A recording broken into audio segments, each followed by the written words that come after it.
Hello and welcome to mr.clixflix. I'm your host, as always, Mr. Clicks, working every day to bring you the best Heroclix channel available on YouTube. And today's episode is another episode of Heroclix 101, and we're going to go ahead and talk about how to run the TK yo-yo and how it works, how to set it up, maybe some of its shortcomings. This is what Heroclix 101 is going to be from now on. As you guys know, at first it was discussing the powers and abilities. Like I said before, in another video, other people are doing the same thing and they're doing a really good job of it, like Ryan at Glass Cabinet Films. If I thought I could do a better job than they're doing, I would do those videos, but I don't really think I can. They're doing a pretty good job. So what we're going to cover in this series from now on is basic to intermediate Heroclix strategies, and you don't have to run necessarily the same teams that I'm going to be displaying. This is just to let you know how these teams run. And once you know how a lot of these different base teams run, or intermediate style teams, it's going to make you a lot better for a sealed player. You're not going to be boxed into one style of play. Once you're able to run a little bit of everything, you're going to be a much better player, a much more competitive player. So let's go ahead and talk about TK Yo-Yo, how to set it up, different components you need.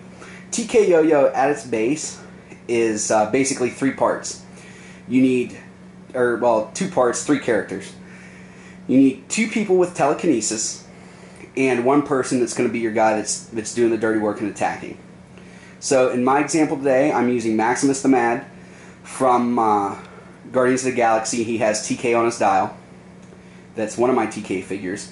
The other one is Lockjaw, also from Guardians of the Galaxy, the main set one. And I assigned him the Green Lantern catapult construct to give him TK, and then Black Bolt from the Fast Forces for Guardians of the Galaxy is going to be the attacker, and I'm running him in his 100-point version. I wanted to go ahead and just use Lockjaw with the catapult just to show that there's different ways you can give TK. There's two things that spring to mind that are easy to do is the catapult for any of the Lantern constructs, and also the Emma Frost fragment from Avengers vs. X-Men are an easy way to get a second TK person on your team. If you have one person and then you're like, I don't want to break the theme by including this other TK person just for TK, or you don't maybe have enough points for a full-on TK person, so you give it to somebody else so they can fill a dual role. Typically somebody with TK, if they're cheap, will be about 50 points. Other than that, I don't really like, if I'm running a TK Yo-Yo and it's for competition or something like that, I don't like them to be much more than 50 points. They're normally a dedicated support figure. I know in this example both of mine are 75 points, but like I said, this is just an example. So how it works is TK has a minimum range value of 8. So you TK out your main figure, in this case Black Bolt, the 8 squares, then they either attack from that square, which is done with people that have typically a long range, like a 10, maybe a little better. Or how I normally run it is the person being TK'd out has hypersonic speed, so that they have a little bit more range than they would have had. Which is why I'm running the 100-point Black Bolt, because he has hypersonic speed. So let's go ahead and pan back, show you how this team runs. Sorry, I'm filming at the kitchen table today, where I normally film. The light just wasn't working out for this. So, our opponent today is the Red Lantern Superboy Prime. As you can see, moved away from the starting area on his first turn. We're just going to say that the first round's over for first round immunity purposes. Moved out his squares. He still feels like he's very safe. Looks like it's a long way for Black Bolt to cover. We're going to see why it's not, and really demonstrate why this is a good team to run. So first things first is just for simplicity's sake, to make it a round number, Lockjaw is going to perplex up Black Bolt's movement to a 10, just so it's an even number. Then what we're going to do is Maximus the Mad is going to TK out Black Bolt, his 8 squares. They both have to be able to see the square that he ends up in. So 1, 2, 3, 4, 5, 6, 7, 8. All the way up to here. Okay, Black Bolt still hasn't taken an action, and as you can see, he is creeping ever closer to Superboy Prime. So now what we can do is Black Bolt has his own movement, and he's going to use hypersonic speed and then make a ranged attack. Now when you make a ranged attack with hypersonic speed, you cut your range value in half. Thank you, Superman, from those years ago. Okay, so he has his movement perplexed up 1 to 10. Going to hypersonic speed 1, 2, 3, 4, 5. And now he's within 4 of Superboy Prime. He has a range of 7, so you cut it in half, round up in Heroclix, unless it's invincible, in which case you round down. It's the only exception, and I didn't make that power, so I don't know what to tell you.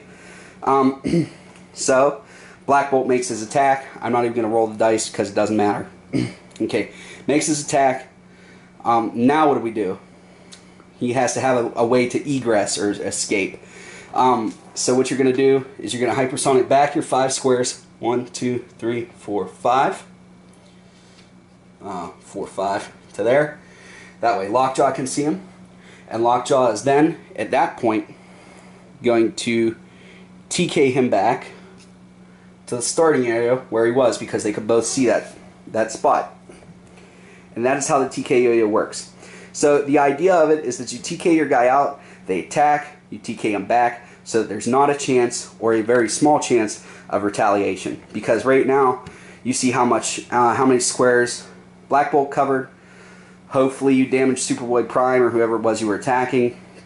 They're not able to catch up. Then you have your choice of pushing next turn to cripple them again, and then at that point, if they're still coming to you, they're limping, and it's going to take them a while, and you're going to be able to finish them off.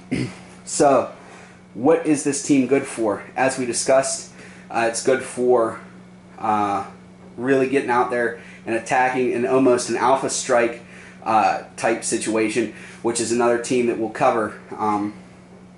But what it does better than that, than the alpha strike, is you have a way to escape. It is limited, however, to you have to make sure that whoever it was you TK'd out there is back in range for the second TK person to bring them back.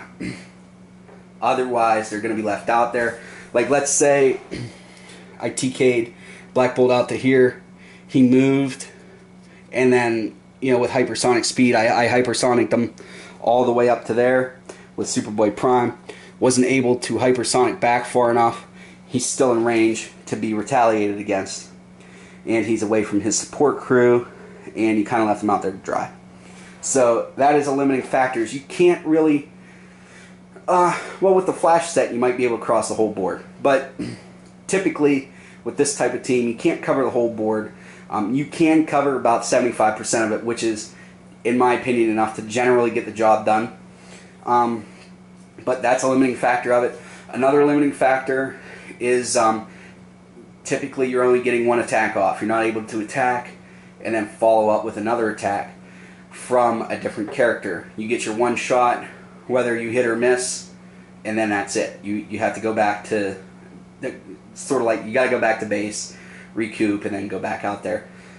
So you got your one shot. So if somebody has barrier, can also stop this team, because since you're only getting one chance to attack and they have a barrier up, well, your first attack goes to destroy the barrier. After that, you don't have another attack, you got to go back. They can barrier again next turn. So that's the TK yo-yo and how it works. If you guys have any questions, go ahead and make sure to post in the comments, and I will do my absolute best to answer them. As always, please remember to like, comment, and subscribe so you can be one of the first to view my Heroclix videos as they become available. Till next time, please remember that it's only critical miss if you don't have probability control.